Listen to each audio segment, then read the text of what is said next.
Saint Veronica of Milan, Augustinian, 1497, Binasco, Milan. Veronica's parents were peasants of a village near Milan.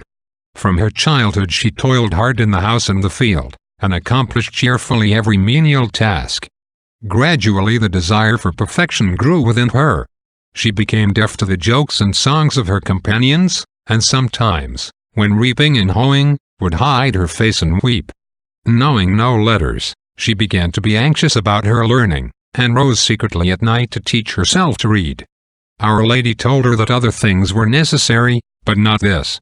She showed Veronica 3 mystical letters which would teach her more than books. The first signified purity of intention, the second, abhorrence of murmuring or criticism, the third, daily meditation on the Passion. By the first she learned to begin her daily duties for no human motive, but for God alone. By the second, to carry out what she had thus begun by attending to her own affairs, never judging her neighbor, but praying for those who manifestly erred.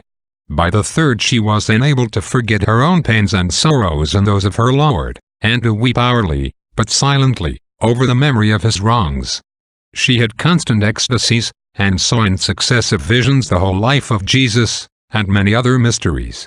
Yet, by a special grace, neither her raptures nor her tears ever interrupted her labors, which ended only with death. After 3 years' patient waiting she was received as a lay sister in the convent of St. Martha at Milan. The community was extremely poor, and Veronica's duty was to beg through the city for their daily food. 3 years after receiving the habit she was afflicted with secret but constant bodily pains, yet never would consent to be relieved of any of her labors, or to omit one of her prayers. By exact obedience she became a living copy of the rule, and obeyed with a smile the least hint of her superior. She sought to the last the most hard and humbling occupations, and in their performance enjoyed some of the highest favors ever granted to saint. She died in 1497, on the day she had foretold, after a 6 months' illness, aged 52 years, and in the 30th of her religion's profession. Reflection. When Veronica was urged in sickness to accept some exemption from her labors, her one answer was, "I must work while I can, while I have time."